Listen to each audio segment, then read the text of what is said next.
خواجہ نظام الدین محبوب الہی رحمۃ اللہ تعالی علیہ آپ فرماتے ہیں کہ بابا صاحب رحمۃ اللہ تعالی علیہ نے پوری زندگی اپنے شیخ کی اتباع اور خدمت میں گزاری اور کبھی بھی ایک ذرہ برابر بھی ان کی حکم عدولی نہیں کی.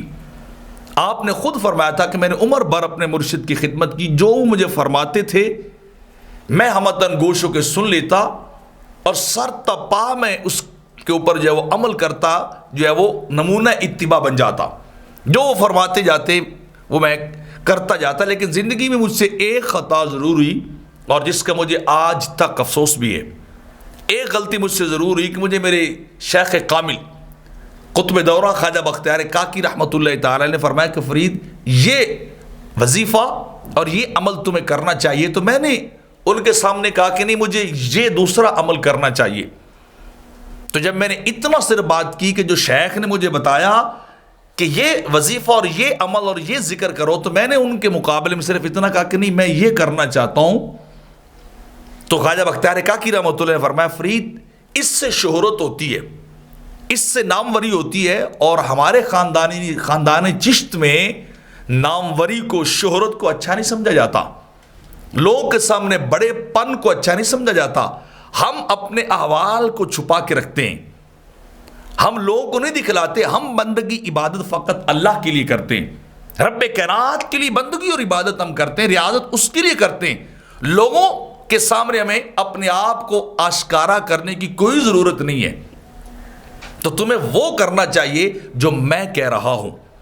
تو آپ فرماتے بس زندگی بھر مجھے اس بات کا دکھ رہا، افسوس مجھے رہا کہ میں نے اپنے مرشد کامل، اپنے آقائے نعمت کے سامنے اتنا کیوں کہا کہ میں یہ نہیں جو آپ بتا رہے، میں دوسرا وظیفہ کرنا چاہتا ہوں.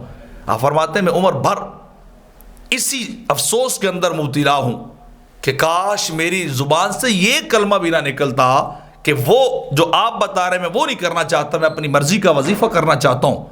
تو اس کے اندر سبق ہے سالکین کے لیے، مریدین کے لیے، کہ جب مرشد کامل و اکمل انسان کو کوئی وظیفہ بتاتا ہے، کوئی سبق، کوئی ذکر بتاتا ہے، تو اسے ہمتن گوش ہو کے سن کے اس پہ عمل کرنا چاہیے. اپنی مرضی، اپنی رضا یا اپنی ول پار کو کبھی یوز نہیں کرنا چاہیے. بلکہ کیا ہے، جو وہ ایک طبیب کامل کی طرح، ایک حاذق اور طبیب اور ڈاکٹر کی طرح بتا رہا ہے، وہ جانتا ہے کہ میرے پاس آنے والا سالک، اس کے اندر کون سا مرض ہے، اس کو کون سی روحانی بیماری لاحق ہے، اور اس کا علاج کیسے کرنا ہے، کس چیز سے، کون سا وظیفہ، کون سا ورد اس کے لیے بہتر ہے. تو جو کچھ پھر مرشد کہے، شیخ کامل کہے، بندہ وہی کرے.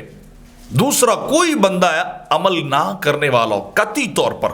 تو آپ فرماتے مجھے اس بات کا زندگی بھر افسوس رہا کہ میں نے کیوں کہا اتنا کہ حضور میں اپنی مرضی والا وظیفہ نہ کر لوں.